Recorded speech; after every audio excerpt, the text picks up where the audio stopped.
pengen berhenti, tapi jeratan itu yang nggak bisa. Satu, jeratan kecanduan make, yang kedua bisnisnya. Iya. Bisnisnya Kayak juga. surga ini. Iya, itu seperti itu. Mereka sudah terjerat seperti itu. Hati kecil mereka menangis dan saya rasakan karena saya sama.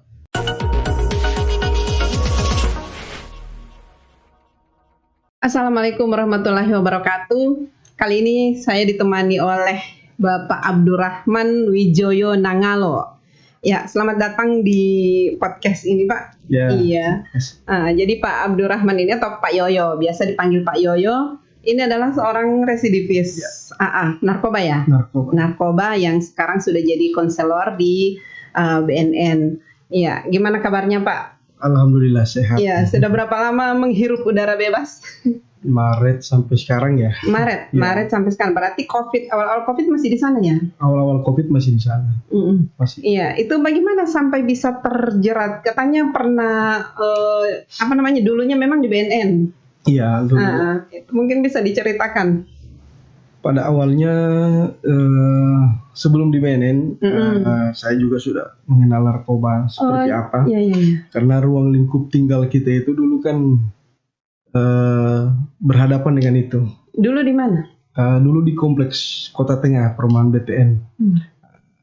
Di situ waktu masih kita zaman sekolah itu, kan dulu masih sekolah ada SMA, SMP masih ada dulu kan pertama zamannya pengobatan tradisional itu, yang dari Aceh itu.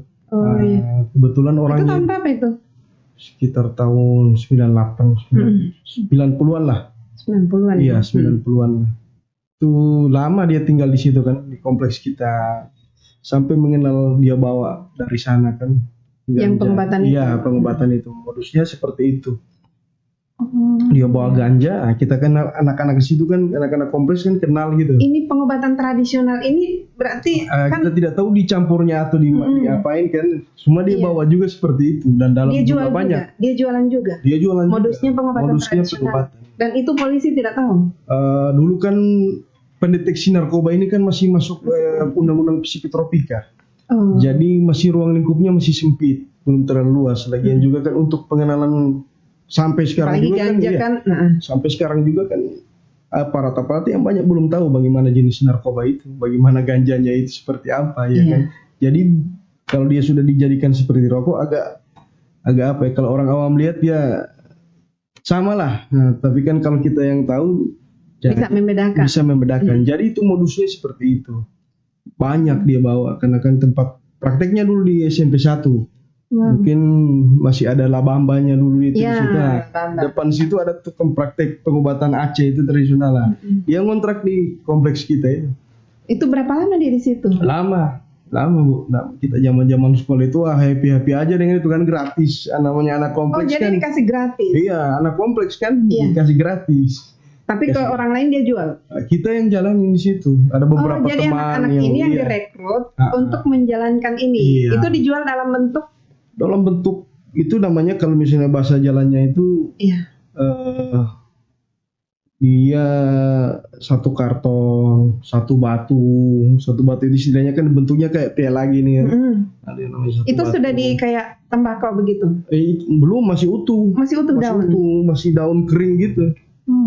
Masih daun kering gitu, jadi masih utuh, nggak dicampur apa. Terus ada anak-anak juga yang ngecer gitu kan di kalangan kita. Itu berapaan itu dijual dulu?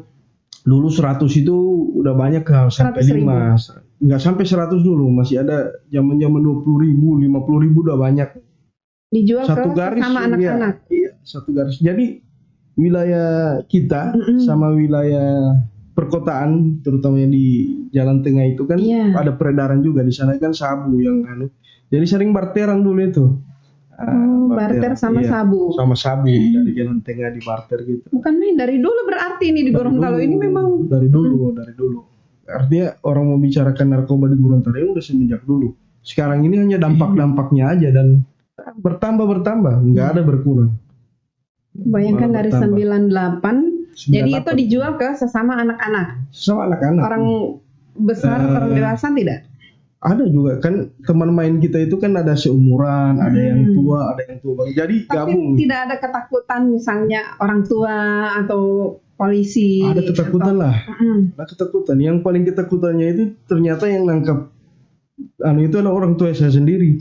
Oh, jadi orang tua yang nangkap. Itu berapa tahun setelah bergelut dengan ini? Lama, Bu. Artinya dari SMP ya. Ditangkapnya saya SMA. Iya, masuk SMA kelas 1 99. 98 lah, akhir 98 ditangkap. Itu SMA kelas 1? Iya. Ditangkapnya. Ketahuan sama orang tua bagaimana? Bukan ketahuan orang tua. Orang tua udah cium itu. Peredaran di situ udah ada informasi. Jadi ditangkaplah si bandar itu dengan jumlah barang bukti yang besar pada saat itu 4 kilo. Yang nangkap? 9 kilo. 9 kilo. Yang nangkap dari polisian. Dari Kodim dulu kan, Bapak di Kodim. Oh, Bapak di Kodim. Kasih ke kepolisian. Oh, Intel. Ya. Jadi iya gitu. Oh, berarti ini orang ditangkap tahun 99. Sekitar 98 99. Iya. Tapi kan anak-anak di sini kan sudah terlanjur tahu. Karena dengan seperti itu. Iya. Tahu. Terus bagaimana dengan anak-anak itu? Ya, kan masih ada jumlah barang yang disimpan yang sudah di kita, jadi kita simpan lagi. Iya, tetap jalan terus. Tetap jalan. Nggak ada penanganannya seperti apa. Tapi orang tua tahu kan? Orang tua artinya di situ apa ya? Antara tahu dengan tidak, karena. Oh, jadi dia cuma mencium ini, tapi tidak tahu kalau Pak Yoyo ini ikut pakai juga. Dia nggak tahu. Iya. Iya, lama saya. Nah, setelah orang ini ditangkap, ini kan masih ada peredaran. Iya. Sampai habis stoknya. Belum, masih berkesinambungan lagi, panjang. Tetap banyak yang masuk lagi karena kan dipasok dari mana? Ruang lingkup narkoba ini kan artinya dari pergaulan kita ini apa kan namanya lingkaran setan. Iya, anak muda ini kan banyak. Apalagi waktu zaman kita itu organisasinya itu kayak apa dah? Event organisernya itu baru bisa dihitung dengan kan. Kalau sekarang udah banyak kan anak-anak masih Peace Generation, masih Rekaro. Ini punyanya ini Sarip bukan? Iya, kalau punyanya Sarip Scrappy. Oh, Scrappy. Kan masih dihitung dari situ pergaulan itu artinya adalah. Iya. Ya tukar-tukar apa gitu istilahnya. Jadi bukan makin berkurang, malah makin banyak jaringannya. Ya kan? Terus dengan adanya lagi seperti itu, adanya anak-anak kita kuliah di luar juga sempat tahu seperti apa yang kayak gitu kan. Jadi kan namanya dulu orang bilang gaul itu penting kalau dulu. Iya, kalau sekarang jadi kalau tidak apa namanya kalau tidak make tidak gaul. Make tidak gaul gitu. Iya, jadi ada apa namanya IO ini. Dari IO itu kan ada teman-teman kenalan-kenalannya. Jadi kan dari IO itu kan punya sendiri juga, tapi tidak semata-mata mereka berbarengan, itu hanya oknum-oknum saja yang karena kan pergaulan, artinya yang ruang lingkup narkoba ini kan di bawah happy ya kan, di bawah gaul. Tak ada IO itu ya, di situ lah bergabung lagi, ada oknum-oknum yang mulai. Apalagi IO ini undang-undang artis ke sini. Ya, itu seperti itu. Jadi kalau ada artis ke sini pakai juga orang? Pakai juga. Iyalah. Artis-artis itu mintanya ke anak muda ini. Iya, mintanya ke kita. Kan zaman dulu kan seperti itu. Belum terlalu seperti zaman sekarang ya kan. Makanya dampaknya berefek sampai sekarang itu. Iya, tapi sulit ini ya tercium oleh pihak kepolisian. Iya, memang karena dulu itu sangat kurangnya satu silent, yang kedua kurangnya pengetahuan tentang narkoba juga. Sampai detik sekarang juga banyak juga yang belum tahu seperti apa, ya kan? Seperti apa? Jadi hanya orang-orang yang pernah pakai ini yang bisa tahu. Oh, ini jadi dari gerak-geriknya misalnya sudah tahu ini orang pakai ini. Iya. Langsung ketahuan. Makanya diperlukan orang-orang seperti Pak Yoyo ini untuk jadi konselor. Iya. Tugasnya sekarang ngapain? Jadi sekarang saya sebagai tenaga lepas di BNN di lapangan untuk jangkau teman-teman ya yang telah menjadi korban narkoba. Jadi di sini kita dampingi teman-teman ini, kita saling mengingatkan lah, istilahnya kita silaturahmi, banyak-banyak kita silaturahmi, banyak-banyak kita. Orang seperti itu kan tidak bisa dijauhi, harus didampingi. Karena kita narkoba itu satu yang paling penting di kita itu adalah kepercayaan, iya kan, kepercayaan dari keluarga. Di saat kita dipercaya bahwa rasa euforia yang ada pada kita itu timbul lagi, rasa semangat. Di saat kita dijauhi, kita akan dekat lagi dengan itu. Kan hal itu yang terjadi di dalam pun seperti itu. Orang dijauhi malah dia terlebih jauh. Makanya narkoba itu butuh keluarga, butuh pendampingan, bukan butuh stigma. Iya, karena stigma ini yang dipasang stigma ke kami sangat luar biasa. Padahal kami ini adalah korban, korban dari karena narkoba itu namanya dia kalau sudah adiksi, istilahnya dia kronik, sama dengan penyakit. Dia penyakit kronik, tidak bisa disembuhkan tapi mudah dikendalikan. Sama kayak penyakit jantung yang kronik-kronik. Tapi bisa dikendalikan. Dan pengendalian ini sampai kita mati, recovery-nya ini sampai kita mati. Makanya tidak ada yang memang murni, dia murni tapi tanpa bantuan, tapi dari hati. Semuanya butuh bantuan. Cuman kan godaannya luar biasa itu dari hati. Apa namanya, musuh utamanya ini kan diri sendiri. Makanya itu harus butuh pendampingan. Pendampingan. Di sini kita dampingin seperti itu. Biarpun kita cuma cerita apa saja, misalnya kita ada persoalan apa, kita masih, karena jangka waktunya narkoba ini, triggernya ini 12 tahun dia paling sedikit. Artinya 12 tahun itu bukan apa ya, kita orang narkoba itu dalam jenisnya sabu-sabu ya. Dia 12 tahun masih terasa itu kayak kita masih efeknya ada. Ini, kayak ini sementara kita dalam kondisi yang kita pakai ini, hari ini kita merasa seperti itu. Terus kondisinya hari ini sakit badan tapi nggak ngapa-ngapain. Dan itulah kondisi tubuh yang narkoba rusak di kita. Yang pada awalnya tidak seperti itu, dalam tubuh. Dan lebih jahatnya dia merusak sistem otak dan perilaku kita. Karena pada awalnya kan 3 kita, kan? Prepare, thinking, action. Yang dirusaknya ini thinkingnya ini nggak ada, ya kan? Hanya prepare, action.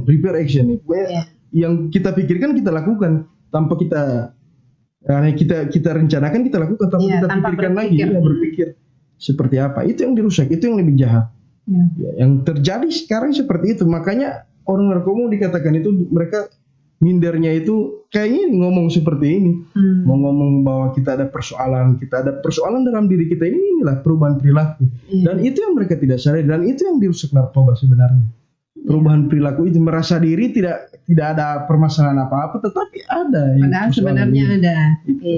Nah, tadi ceritanya 99 ya, kita balik ke sini. Itu sudah ketahuan kan? Iya. Tapi belum ditangkap. Sudah ditangkap. Oh, ditangkap. 98 itu ditangkap. Bandarnya, tapi Pak Yoyonya belum. Itu kapan? Jadi setelah dari ganja, Pak Yoyo pindah ke yang lain-lain. Ganja, pokoknya ya macam-macam lah. Artinya jalan narkoba jalanannya itulah. Jadi cubung, kita coba bunga trompet, kita coba. Nanti masa coba-coba kan kita masih. Bunga trompet ini yang bunga trompet itu ya. Oh, jadi ada ininya juga. Iya, ada dampaknya. Dampaknya di halusinogen. Nah, jadi kan euforianya, tapi dia body lah halusinogennya. Halusinogen. Kalau bunga trompet itu lebih ke golongan itu dia sih. Lebih sama dengan ganja juga halusinogen. Kalau sabu kan dia lebih stimulan. Bagaimana kalau lagi tidak punya uang untuk beli itu? Artinya zaman dulu masalah uang untuk beli itu nomor keberapa, yang penting kita gaul dulu sama teman-teman, pasti kita dapat. Jadi kalau sudah bergaul pasti dapat. Pasti dapat. Ada saja yang ngasih. Iya, ada saja yang ngasih. Nah, tahun berapa ditangkap ini? Tahun 2008. Bayangkan ya, 10 tahun lebih. Iya, 10 tahun. Berkutat dengan ini baru itu ditahu. Bagaimana bisa ketahuan, bisa ditangkap? Ketahuannya itu karena jaringan sih. Ada yang mungkin membocorkan, ada yang ketangkap orang lain, kemudian di pengembangan begitu. Tidak, memang sudah jalan-jalan Tuhan seperti itu. Kita mau dipikirkan juga ke belakang, artinya tidak bisa, karena memang seperti itu Tuhan sudah takdirkan bahwa memang jalannya kita hadapi akan bertemu dengan itu. Itulah ketahuan orang tua baru di situ. 2008 itu ditangkap, itu langsung masuk. Langsung masuk. 2008 kan biasanya direhab dulu. Tidak. Pada zaman itu belum ada rehabilitasi. Nanti saya sudah di dalam, sudah berlangsung akhir. Itu hukuman berapa tahun itu? 1 tahun, 2 tahun 6 bulan. Tapi ditangkap dengan barang? Ada barang, tapi barangnya kan pengiriman. Saya jemput lah barang itu, tapi sudah bocor lah. Udah jadi. Sudah. Jadi pas jemput barang ditangkap. Iya. Nah, itu berapa tahun? 2 tahun 6 bulan. Tapi kan waktu dites itu memang saat itu lagi pakai juga. Dulu belum ada tes urin, belum dites urin. Jadi yang penting ada barang dulu. Iya. Yang penting ada barang. dulu kan ada barangnya tuh, tapi untuk tes urinnya kan nanti sekarang heboh tes urinnya seperti itu. Jadi dari dulu itu kan belum saya ada. masih kena undang-undang psikotropika. Pada 2008 itu terakhir undang-undang itu 2 tahun 6 bulan. 2 tahun 6 bulan. Dengan jumlah barang bukti yang lumayan lah, di atas dari 5 lah. Di atas 5 gram. Oh, 5 gram. Kalau sekarang kan udah tinggi hukumannya. Iya. Dulu udah tinggi seperti itu. Iya. Masih psikotropika kan. Iya. Itu 2 tahun setengah keluar. 2 tahun setengah tidak semua, hanya 1 tahun 3 bulan.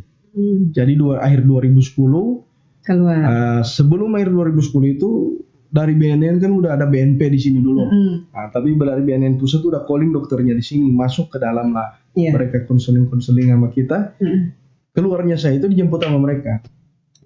Itu awalnya dijemput, dibawa ke Unitra Pidana Rehabilitasi di Lido. Jadi setelah menjalani hukuman ini baru itu hanya seminggu aja di rumah. Bebas itu seminggu di rumah langsung berangkat. Nah, waktu di dalam bagaimana? Kan pasti ada keinginan untuk make di dalam penjara. 2008 itu ya.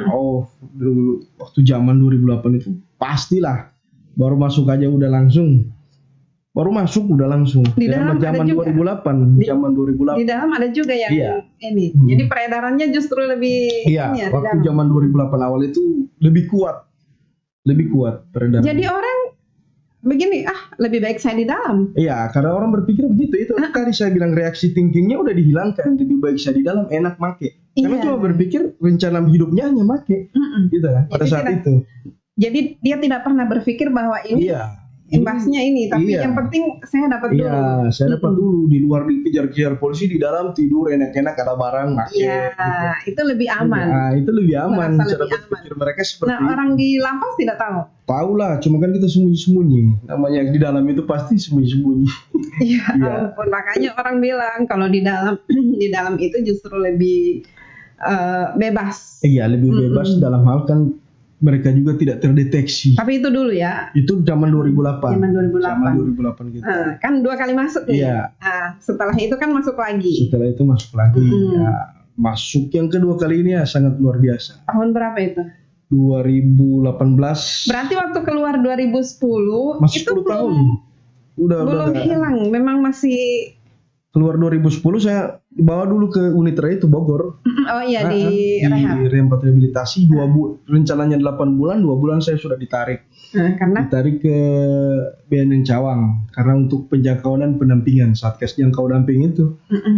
Jadi kerjanya itu ngangkat teman-teman pecandu yang lagi punya jarum suntiknya di tangan, angkat taruh di rumahnya, Ya sampai dimaki-maki ibunya, ngapain ngangkatnya tanah gua, biarin aja dia bilang. Karena pintu ke pintu itu bandar pemakai tetanggaan itu. Nah, sikap orang tua yang seperti itu kan, jadi orang tua karena anaknya sudah terlanjur udah terlanjur, terus udah direcoki dengan bisnisnya, terus anaknya udah nggak mau dengar juga. Yang penting orang tua itu hari itu makan, mau gimana, mau anak gua mau tepar kayak, mau apa, mau wakas kayak, dia nggak peduli. Jadi banyak orang tua yang dihadapi yang seperti itu. Iya, karena itu komplek, kayak komplek perumahan gitu, tapi udah kompleknya di Cawang itu. Iya, di UKI. UKI di mana? Di Jakarta, di belakang kampus UKI. Di belakang kampus UKI itu. Jadi itu kerumun semua orang di situ tinggal itu. Berarti yang begini ini ada komunitasnya ya, memang ada ini bukan komunitas sih, kayak kompleks begitu, tapi kompleksnya itu udah kompleks di situ yang jualan, udah di situ memakai barangnya dipakai di situ, kayak Kampung Ambon itu seperti itu. Tapi itu wilayah UKI. Jadi di situ lama juga sih kerja di situ, ngambil orang itu, terus kita data. Tapi diambil antar di rumah. Kita data siapa dia makainya, berapa dosisnya. Jadi kita biarpun udah dimaki-maki orang tuanya, kita tetap jalan aja. Nah, sambil itu kan berarti ketika keluar setelah rehabilitasi tetap masih berkecimpung dengan ini kan, dengan narkoba kan? Iya, berkecimpungnya, tapi kita lebih ke itu pemulihannya. Cuman kan tetap masih tetap. Namanya pasti ada itu, ada keinginan lagi untuk make begitu. Ada keinginan, cuma pada saat itu kan sempat kita ada pembekalan. Jadi sempat artinya ada pengendali. Kita ada koordinatornya di lapangan. Jadi dia di situ pengendali, jangan sampai kita terpancing lagi di situ, di wilayah situ. Cuma kerjaan kita itu dari berangkat kita dari jam 6 pagi balik ke kantor jam 10. Udah jam 10 pagi. Ngangkat aja itu, terus bikin laporan, habis itu udah istirahat lagi. Besok lagi seperti itu dengan masalah yang sama, tapi persoalannya begitu aja. Mereka tetap dengan orang yang sama juga, masih tetap juga. Nah, 2008 masuk lagi kan? 2018. 18 ya? Ya, 2018. Iya, 2018 masuk lagi. Itu berarti setelah jadi apa ya, konselor ya? Kan waktu itu sudah jadi konselor kan? Iya. Dari sana saya pindah ke sini. Iya. Nanti di sini baru ini lagi. Di sini belum, masih lama. Sekitar selang waktu 10 tahun ya. Ya 10 tahun. 10 tahun. Baru baru relapse lagi ya. Katanya relapse itu jatuh lagi. Tapi itu justru lebih bahaya ya kalau dia ini wajar lah, namanya pecandu itu dia artinya relapse-nya itu 99%. Iya. Karena kan dia sudah tahu kan? Sebelumnya kan dia sudah tahu. Sudah mengenal. Dia sudah mengenal. Kemudian faktornya ini kan faktor lingkungan lagi, terus faktor situasi, terus kita ya gitu. Kalau orang udah kena itu artinya tidak bisa dipancing kecuali dalam penguatan dirinya itu. Ini kan meskipun sudah jadi konselor, tetap masih diawasi juga. Iya, masih diawasi. Saya masih pendampingan dari Papas, karena kan masih PB itu dari Balai Pemasyarakatan. Jadi masuk juga. 2018, 2020 ini keluar. 2021. Berarti baru berapa bulan ini? Baru 4 bulan sekitar, dari bulan Maret kan. Iya. Nah itu kalau misalnya melihat orang-orang yang sekian banyak yang terjerat narkoba, kira-kira bisa ditahu nggak? Masalahnya apa? Apakah cuma karena bergaul begitu, atau mungkin mereka karena kurang perhatian dari orang tua sehingga mencari pergaulan di luar? Kalau sih saya dari hasil survei lapangan sih, dari pergaulan yang paling banyak, nomor 1. Iya. Pergaulan. Biasanya di tempat-tempat begitu ya, karena narkoba ini sekarang tidak timbang pilih bulu di mana kita bisa kenal narkoba ini. Iya. Mau di masjid pun jadi orang kalau misalnya ya. Karena jahatnya narkoba itu seperti itu. Justru kalau misalnya di masjid itu orang tidak akan berpikir bahwa dia ini. Iya, seperti itu. Makanya pengendali dari itu kan dari diri kita. Jadi pergaulan yang paling pertama, yang kedua itu dari ruang lingkup keluarga. Tapi kan kalau misalnya di kota besar ruang lingkup keluarga karena sibuk kan. Iya. Karena Gorontalo kan masih bisa sangat kecil, tapi tingkat kesibukan orang tua tidak terlalu bagaimana kan. Tidak terlalu sama dengan kota besar. Hanya pergaulannya yang pergaulan gengsi. Iya. Ya kan. Jadi dianggap tidak gaul kalau memakai. Masih ada statement-statement seperti itu. Sampai sekarang. Kan? Sampai sekarang, malah ada statement-statement yang make, yang rusak diri saya sendiri, yang beli duit di saya sendiri, yang ketangkap saya sendiri. Iya. Nah, itu statement-statement yang jadi dibangun. ngapain kalian ngurusin saya begitu? Nah, yang make saya, yang beli saya, yang ditangkap juga saya begitu. Nah, itu manage. Itu kan sebenarnya suatu pemikiran yang diterapkan oleh bandar ke para pemakai ini, ya kan? Sudah ditanamkan matang di otak-otak itu. Jadi begini, sebelum menjalankan ini itu ada ada pembekalan begitu dari bandar? Tidak ada pembekalan langsung. Ada doktrin. Doktrinnya ini kan hanya di saat ketemu, di saat bincang, ya kan. Perbincangan yang kita dengan normal ini beda dengan di saat kita sudah pakai. Ya kan ada saja iya aja, ya kan. Iya. Saat aja. Kecanduan itu sementara itu tidak ada keinginan tidak ada rasa, saya ini sudah terlanjur seperti ini. Ada keinginan nggak untuk bisa kembali normal begitu? Ada keinginan, cuma rasa itu yang dirubah dan pola pemikiran kita itu yang dirubah. Karena di saat kita pakai itu, yang istilahnya dopamin yang ada pada otak kita dan neurotransmitter penerimanya ini sudah digandakan. Jadi sudah berganda. Kita mau pilih balik. Ini situasinya sedap banget nih kalau misalnya lagi pakai ini. Ya terus kalau kita mau menikmati halnya seperti ini. Tapi lebih beratnya ke situ. Karena sudah perilaku yang dirubah. Perilaku kita udah tidak ada lagi dari perilaku yang kita tidak marah-marah dengan orang tua. Di saat kita tidak pakai udah emosinya tinggi. Oh, jadi kalau saat make itu jadi penurut begitu. Make itu kan senang, mau bicara apa aja jadi. Ya kan, terus kita ada utang kita nggak mikir. Mau hari ini mau bayar listrik kita pakai dulu duit itu bayar listrik. Gampang, PLN yang berutang ke kita, bukan kita yang berutang ke PLN. Itu statementnya orang lagi pakai itu seperti itu. Jadi mau kita ada utang di mana, hari ini mau ditagih, biarin aja dulu, pakai aja dulu. Waktu ketangkap 2 kali itu bagaimana orang tua? Wah, kecewa lah, sangat kecewa karena kan posisi saya sudah di situ. Cuma seperti itulah, artinya begini, di saat Tuhan kasih kenikmatan ke kita, dia akan uji, ya, dan ujian itu udah banyak tanda-tanda, cuma saya abaikan. Makanya lebih baik Tuhan sayang diambil lagi saya untuk diingatkan, dan orang tua sangat kecewa sekali. Kecewa, tapi saya kuatkan, artinya di situ saya juga tidak memperlibatkan rasa kecewa, saya lebih kuat karena ini jalan yang sudah saya pilih, konsistennya sudah ini. Tapi Pak Yoyo sekarang sudah berkeluarga? Alhamdulillah sudah. Sebelum 2018 itu? 2000 sudah berkeluarga. Sudah berkeluarga. Jadi waktu masuk kedua ini sudah berkeluarga. Iya, sudah berkeluarga. Itu juga istri anaknya berapa? Kecil. 1. Saya kasih tinggal itu dia umur hampir 3 tahun. Iya. Hampir 3 tahun. Dan dia sudah mulai mengerti. Di saat saya ditangkap juga dia di samping. Iya, saya pernah nonton podcastnya. Ada salah satu podcast itu tentang anaknya Freddy Budiman. Dia ceritakan bagaimana orang tuanya itu ditangkap, bahkan dia menyaksikan sendiri saat tembak mati itu. Nah, itu anaknya waktu itu masih umur berapa itu? Jalan 3 tahun. Tapi dia kan sudah mulai dia mengerti, kan dia lihat sendiri mata kepalanya bahwa ayahnya itu ditangkap polisi. Dia kan sudah bisa ngomong kan? 3 tahun. Bisa ngomong. Dia bilang apa? Dia nangis saja, terus langsung jalan ke arah rumah. Dan di depan lorong rumah saya jemput mereka itu.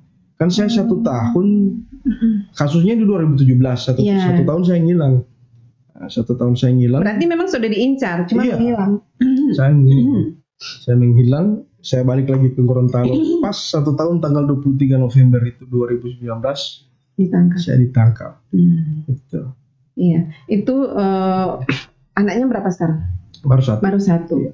Sekarang waktu pulang bagaimana dia? Waktu pulang dia sangat senang sekali. Dia bilang ayah nggak mau balik lagi kan, ayah sudah di sini lagi. Selama di sana dia tidak pernah ke sana. Dia tahu saya sakit, itu rumah sakit, tapi lambat laun dia tahu. Dia mengerti dan dia sudah pintar menyembunyikan. Biarpun dia udah tahu. Dia tahu nanti dia mau cerita sama bundanya, baru dia bilang kenapa ayah lama sekali di sana. Dia tahu tempatnya itu, tapi dia ditanyain temannya, dia bilang ayah di rumah sakit. Dia sudah pintar menyembunyikan. Pemikirannya sudah dewasa ya, kayak orang dewasa. Sudah. Malah saya tanya kemarin waktu nggak ada ayah, kalau ditanyain orang gimana, ya bilang aja di rumah sakit. Namanya kan Ejit nggak bilang ayah di dalam, ayah bilang di rumah. Ejit bilang di rumah sekarang sakit. Berapa ya? 5 tahun ya? Udah 5 tahun mau masuk SD ini, alhamdulillah. Iya kan, melihat anak yang sudah semakin besar. Makanya. Dan insya Allah sekarang sudah mulai sudah jadi konselor. Kalau dilihat itu kan tadi Pak Yoyo bilang bisa tahu, baru dari gerak-geriknya sudah tahu kan. Nah ini Pak Yoyo ini bisa membantu BNN juga ya, untuk misalnya ini ada orang yang dicurigai begitu. Oh kalau itu sih udah include di dalamnya. Udah nggak perlu lagi sudah bagian dari itu. Bagian dari tugas. Bagian dari tugas. Iya. Berarti memang banyak ya di sini. Banyak, ya kan, kasihan korban yang paling banyak, ya kan. Korban dari peredaran, ya kan. Maka malah sekarang dibikin kayak multi level ya barang di sini. Sudah jaringan ya? Iya, udah jaringan, udah banyak jaringan. Cuma kan orang-orang berdebat, Gorontalo apa sih? Iya, Gorontalo aman. Iya aman. Padahal justru sangat strategis. Gorontalo ini sangat strategis karena apa? Lewat lintas darat, laut. Itu kan, kalau udara mungkin ya, tapi kan kalau darat sama laut ini kan lebih sangat mudah sekali dari. Tapi sangat sedikit sih kalau misalnya dari darat dengan laut yang paling banyak justru udara. Udara banyak. Udara banyak, cuma ya begitulah. Tapi kan berarti tidak screening di bandara tidak. Kalau kita mau bilang screening sangat lengkap, cuma kan ya ini sih itulah jahatnya. Jadi lebih sangat seperti apa, iya kan. Kalau mau bilang sedikit pun pengguna di Gorontalo, lihat aja ke dalam lapas. Sekarang pengguna narkoba hampir setengah dari lapas kota itu. Jadi hampir 50% iya, penghuni lapas itu lapas narkoba. Itulah. Makanya jangan anggap remeh lah persoalan seperti ini. Ya kan? Terus jangan anggap remeh kita yang keluar dari dalam ini. Artinya kita juga punya bagian keluarga. Ya kan stigma yang mereka hantarkan di Gorontalo itu masih sangat kuat. Padahal tidak seperti itu. Ya kan orang narkoba, orang yang keluarkan berulang-berulang karena apa? Stigma dan statement yang mereka pasang ke mereka. Berarti Pak Yoyo merasakan sendiri bagaimana ketika Pak Yoyo keluar dari lapas itu orang masih memandang stigma itu tetap masih ada dan tidak ada upaya untuk merangkul. Ada kata-kata hanya di dalam seperti ini, ya kan hal seperti itu. Makanya saya akan ingin merubah pemikiran itu seperti itu dari dalam pun saya udah bikin kegiatan-kegiatan yang positif kayak kegiatan musik, terus di Takmirul kita bikin tadarus kayak mana, bikin pelatihan muajin, pelatihan khotib, semuanya kita bikin di dalam. Artinya yang dibikin di dalam itu yang kita akan bawa keluar nanti insya Allah akan kita bawa mati nanti. Jadi mungkin ini yang akan atau Pak Yoyo tidak menemui teman-teman dulu yang sempat sama-sama tapi tidak tertangkap? Sudah saya temui. Artinya ini berproses, Bu. Kayaknya ada orang bilang jalan menuju kebaikan itu selalu banyak gunungnya, banyak durinya. Banyak tantangannya. Jalan menuju keburukan itu pasti lancar. Ya, itulah artinya kita pelan. Karena kita ingin merubah perilaku itu bukan untuk saat sekarang, tapi sampai kita mati. Karena recovery kita kan namanya recovery penyembuhan ini sampai kita mati. Kan bawa sampai kita mati. Makanya perlahan, jangan kita greget ini.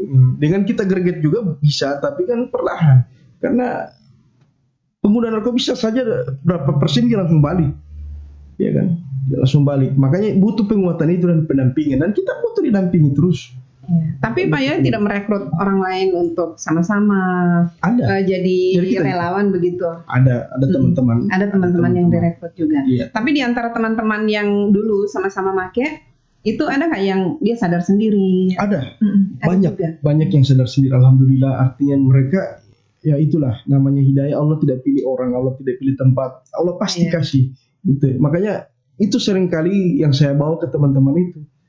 Artinya coba kita bercermin ke teman kita itu, ya kan? Dia tidak punya apa-apa, saya tidak pernah datang ke dia, tapi Allah rubah dia. Saya datangi program. Cobalah berpikirlah, artinya sudah di depan mata, ya kan? Bersyukurlah sedikit dengan hal-hal seperti itu. Makanya itu yang saya bikin contoh ke mereka agar supaya lebih bisa semangat lagi, ya kan? Artinya di sini Gorontalo sih kenikmatan itu barangnya itu. Terus yang kedua beralasan udah nggak pernah punya pekerjaan, ya kan? Kita kemarin juga sempat ikut pertemuan di Bapas dari beberapa lembaga-lembaga itu udah menyediakan pelatihan untuk teman-teman. Artinya tinggal dari teman-teman sih yang untuk makanya butuh pendampingan, butuh semangat. Yang kedua juga kan kurang pahamnya keluarga bahwa persoalan narkoba itu seperti apa, ya kan? Jadi orang yang sangat berperan penting dalam penyadaran itu ya pasti keluarga, keluarga, istri. Karena kan pasti di dalam aja kan kebanyakan ya istrinya udah nggak mau lagi, ya kan? Artinya sedih juga mereka lihat seperti itu. Tapi ya itulah konsekuensi yang mereka bikin. Tapi kan dalam hal itu mereka tidak ada daya dan upaya apa-apa karena sudah terjerat dengan ini. Ya kan mereka mau sama-sama dengan mereka dengan keluarganya mereka, tapi keluarganya di sisi lain mereka nagih dengan ini barang. Kan keluarganya nggak mau lagi karena udah berulang-ulang. Itulah kita bikin penguatan seperti apa. Jadi setelah keluar, walaupun ada keinginan untuk sama-sama keluarga, tapi karena nagih lagi. Iya itu. Jadi balik lagi. Ada yang sampai berapa kali masuk itu? Ada berulang, ada sampai 5 kali, 6 kali. Nggak tobat-tobat. Iya, istilahnya mau sih kalau misalnya ditanya ke mereka, mau sih mereka tobat karena saya lihat sendiri di dalam itu kasihan hal seperti apapun yang mereka bikin ngulang masuk itu, tetapi hati nuraninya mereka ingin berhenti. Tapi jeratan itu yang nggak bisa, satu jeratan kecanduan make, yang kedua bisnisnya. Bisnisnya kayak juga surga ini. Itu seperti itu. Mereka sudah terjerat seperti itu. Hati kecil mereka menangis dan saya rasakan karena saya sama namanya pecandu dengan mereka. Jadi yang bisa merasakan itu adalah teman sebaya ini, pecandu ini. bisa merasakan bahwa memang artinya dia bilang siksa kasih yang dia ini. Cuma artinya itu tuntutan itu. Dia berkelahi. Satu melawan diri sendiri, yang kedua dukungan dari diri sendiri nggak ada. Ya kan? Dukungan dari kenapa nggak ada dari dukungan sini, bukan dari faktor keluarga, faktor keluarga tuntut. Karena di dalam baru orang mau kasih makan apa tuh sampai anak. Nah itu salah satu hal. Yang kedua tuntutan dari bandarnya yang kenal.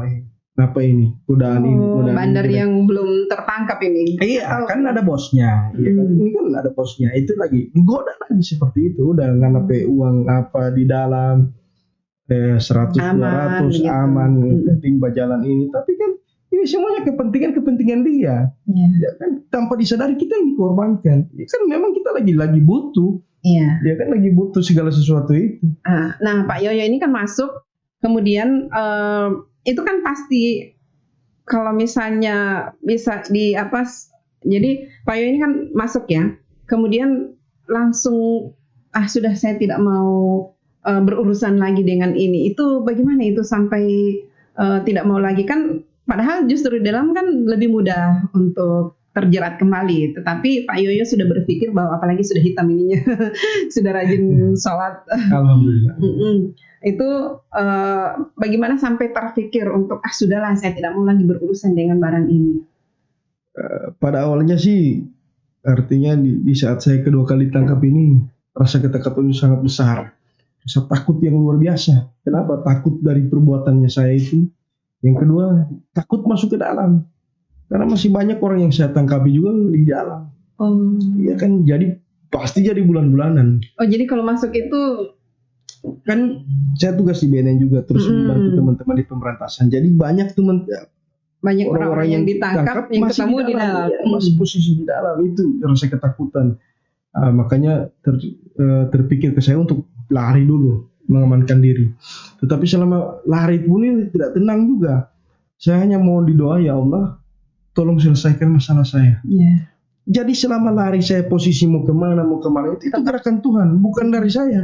Tuhan yang gerakan, saya mau ke sini, habis itu pindah lagi ke sini, capek juga. Akhirnya Tuhan antarkan ke sini. Selama di sini berjalan. Jadi memutuskan untuk balik ke Guatemala.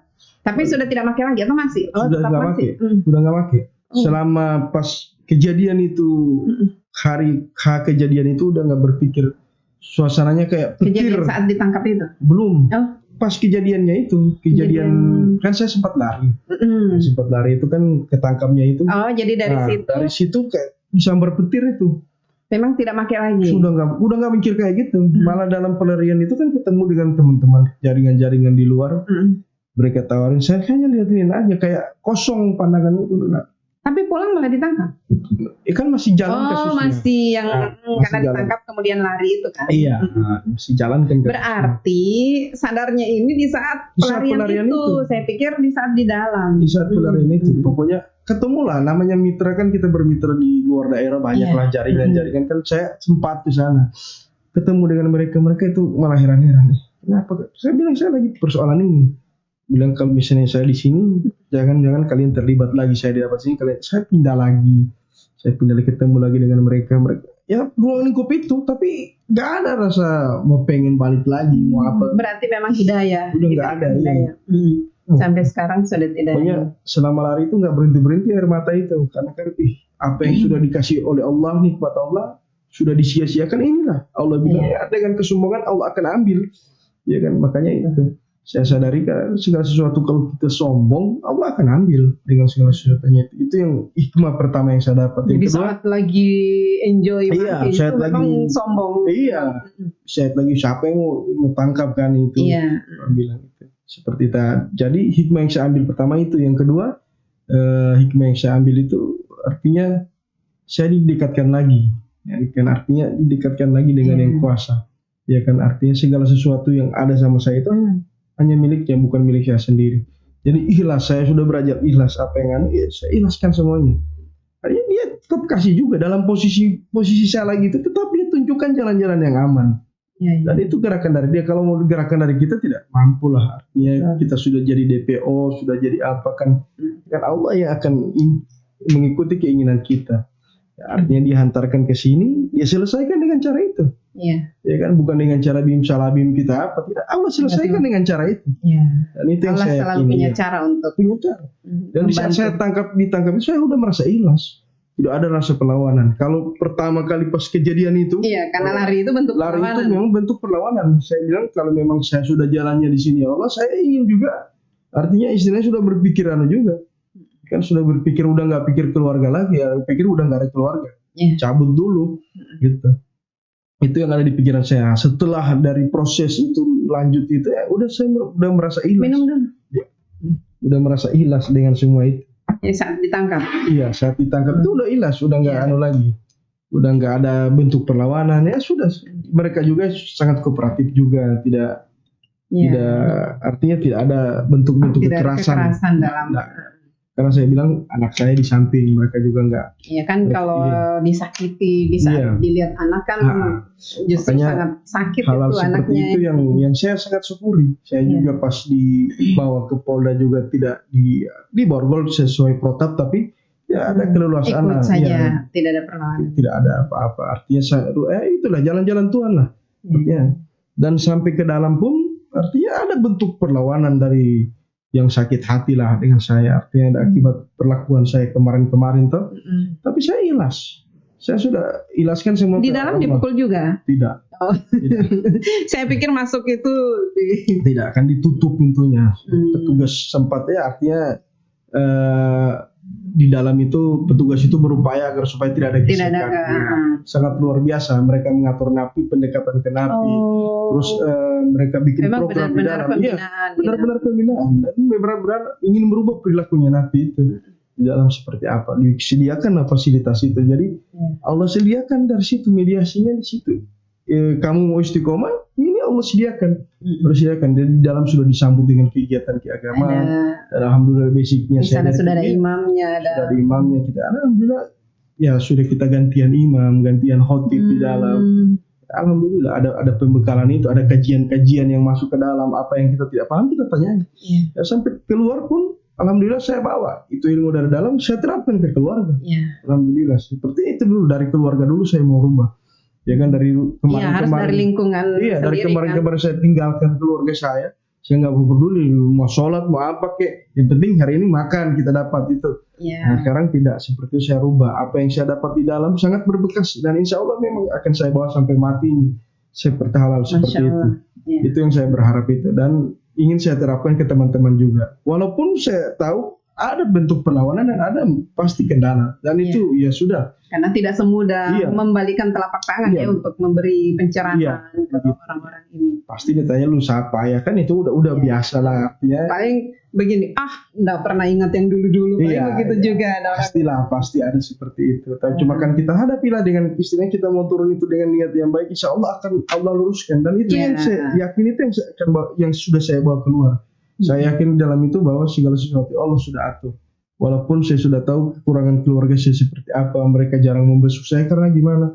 Ibu saya sudah tua, ya kan, artinya sudah sakit-sakitan juga. Jadi insya Allah doa saya hanya doa mereka di luar, saya di dalam, insya Allah Allah yang atur. Jadi kerjaan saya di sana itu hanya berdoa bagaimana ibu bisa sehat-sehat, saya bisa melihat dia, ya kan, di saat dipanggil Tuhan nanti jangan dipanggil saya posisi di dalam, saya yang ngantarin itu. Itu saya alhamdulillah Allah kabulkan dan insya Allah Allah akan mudahkan semuanya. Makanya saya sering terapkan ke teman-teman, yakin aja. Cuma kita nggak kurang, yakin aja. Yakin kita yang kurang. Kalau misalnya kita kurang yakin segala sesuatu Allah yang ngatur, maka Allah akan memudahkan. Itu yang saya terapkan itu. Betul. Tapi ngomong-ngomong, ya minum dulu. Banyak nggak bandar di sini? Kalau Gorontalo bandar nggak ada. Nggak ada bandar ya? Cuman ini ya. Artinya hanya ece tapi banyak. Tapi kalau misalnya dikumpulkan banyak. Karena kan cuman dalam kadarnya sedikit. Iya kan, sekarang barang masuk ke Gorontalo itu bentuknya pisah. Ya kan, jadi tidak ada yang ada ini sini. Tapi kan bisa. Cuma jaringannya yang banyak. Kalau jaringan banyak, tapi kalau dalam jumlah bentuk satu bandar pegang nggak ada Gorontalo. Ya kan nggak ada juga yang berani. Mau beli kilo di sini nggak ada yang berani. Mau beli itu harganya sampai berapa itu? 1 gram aja di sini setengah aja 2.500, 2 juta setengah. Nah, satunya itu sampai 5 juta. Tapi orang itu. kalau memang kecanduan ya, itulah apapun dia beli. karena apa ya? Thinking kita itu nggak ada. Iya, kan? jadi hari ini prepare action. Hari ini kita mau bayar utang di bank nih, ya kan? Perasaan kita, bank yang utang ke kita, bukan kita yang utang ke bank, jadi gitu. Jadi itu pikiran itu, kita nggak terprepare itu. Jadi perubahan yang ada dalam diri kita itu yang dirubah sebenarnya dari narkoba ini. Bukan apa-apa sih, itu aja. Kalau cuma mau rubah cara pakainya, cara apanya, oke, seperti itu. Cuma kan harus terima konsekuensi. Salah satunya kalau kita misalnya pakai aturan pakai yang kita bisa kontrol, artinya di istilahnya recreation. Recreation itu di saat tertentu, di saat dia mau kerja dia pakai, di saat dia mau ada kerjaan dia pakai. Jadi cuma itu recreation, itu pun ada dampaknya kayak ke medis. Ginjal kita yang akan disikat. Ya kan? Karena itu dipacu adrenalin kita, dipacu tenaga kita, ginjal kita.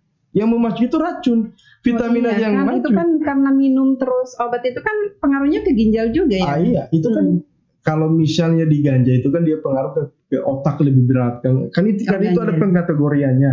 Kalau Gorontalo itu pengguna ganja dengan sabu itu udah hampir sama lah grade-nya itu posisinya. Kalau di sabu itu ginjal karena itu racun. Iya. Karena ada bahan kimianya kan? Bahan kimia yang diracik-racik yang memang supaya tubuh kita memaksa untuk jadi euforia, jadi stimulan yang kuat. Ya, jadi itu biar tidak makan, dia terasa memang. Itu dampak umumnya tidak makan, tidak tidur. Cuma kalau orang yang udah kebal, biar mau makan tidur udah jadi. Seperti itu. Iya. Jadi hikmah dari ini hikmahnya ya setelah ditangkap. Artinya kemudian sekarang saya tidak pernah menyesali segala sesuatu yang terjadi. Itu sudah takdir dari Tuhan. Yang saya sangat syukuri sampai detik sekarang Tuhan kasih pelajaran ini untuk saya. Itu aja. Artinya tidak pernah mengikuti ada cap narapidana, cap jadi tidak pernah tidak peduli dengan itu. Justru saya bangga, saya datang ke teman-teman ini loh saya. Artinya jangan seperti itu. Gitu. Saya membawa contoh hidup ke mereka. Saya ini yang sudah merasakan bagaimana siksanya melawan. Udah itulah. Itu yang saya anukan. Artinya kalian mau ngambil alhamdulillah, yang kalian mau suka nggak apa-apa, itu pilihan hidup kalian. Iya. Ada pesan untuk semua anak-anak muda terutama. Pesan sih artinya di sini kita bergaul sih bisa, ya kan, cuma jangan terlalu kita artinya mementingkan pergaulan itu. Kita yakin bahwa di diri kita itu punya kekuatan besar, yang ada pada dalam diri kita yang kita nggak tahu di mana kekuatan itu. Itulah kekuatan Allah, dan jangan pernah lari dari kekuatan Allah itu, karena minta pertolongan ke Allah. Segala sesuatu itu, persoalan itu yang ada dalam tubuh kita itu, kenikmatan itu sebenarnya hanya pelarian kita masalah kita. Ya kan? Bukan coba kita lihat perjalanan waktu di dalam ini. Nah, hidup tak selalunya indah, tapi yang indah itu tetap hidup dalam kenangan. Nah, ini maksudnya apa nih? Nah, itu artinya kan orang hidup di dalam itu dikatakan hidup tidak indah, tapi semuanya kenangan itu kenangan yang baik. Ini artinya kita dalam posisi buka puasa bersama Senin Kamis puasa sunnah di dalam. Iya. Sampai sekarang masih rajin puasa Senin. Alhamdulillah. Di dalam juga masih jalan mereka. Teman-teman juga. Coba yang lain. Ini kita persiapan khataman Quran yang udah sekian kali. Sampai kalau Pak Yoyo di dalam sampai berapa kali khatam itu? Udah nggak dihitung, Bu. Nggak kehitung. Khataman Quran tadarusan di masjid dengan khataman sendiri. Alhamdulillah mereka itu. Itu hikmahnya ya. Iya. Ya, jadi ini ya tinggal bisa dikenang ya. Iya. Ini kita bikin kegiatan bulu tangkis badminton di dalam, ada kejuaraan itu. Namanya Antrabes Cup. Anak-anak Terali Besi Cup. Jadi ada sponsornya juga, teman-teman dari luar. Jadi kita main. Jadi sesama orang di dalam. Iya, sesama di dalam, sama petugas juga. Iya. Main. Ini di blog kita. Oh, ini di blog. Iya, di blog itu ada tempat pembelajaran makhrajal huruf namanya. Jadi bukan kita baca Al-Quran baca begitu, makhrajal hurufnya, ya, karena harus tahu. Tapi ada gurunya di dalam. Ada gurunya. Ada gurunya. Jadi gurunya itu alhamdulillah semua Allah hantarkan. Gurunya juga itu bermasalah, juga tapi orang-orang yang bukan bermasalah dengan narkoba. Ya kan, kasus lain artinya Allah hantarkan semua ilmu di dalam itu. Ya. Salah satunya ada juga yang lain, teman-teman yang lain. Iya. Oke. Ada lagi. Ini tadarus di blok narkoba. Ini hatam Quran. Oh, ini nggak tahu sudah ini. Khusus narkoba blok kita. Ini udah nggak tahu udah keberapa kali. Pokoknya udah banyak lah. Hataman Qurannya ini. Oke. Oke, Pak Yoyo, terima kasih banyak ini sudah berbagi di sini. Insya Allah bisa menginspirasi anak-anak muda terutama bisa mempelajari atau bisa mengetahui bagaimana perjalanan hidupnya Pak Yoyo yang dari kecil sudah, ya tentu saja bukan menginspirasi yang dari kecil itu mengenal ganja, tidak, tetapi bagaimana proses perubahan yang ada pada diri Pak Yoyo sendiri, dan insya Allah bisa bermanfaat juga untuk yang lain. Ya, sekali lagi terima kasih. Assalamualaikum warahmatullahi wabarakatuh.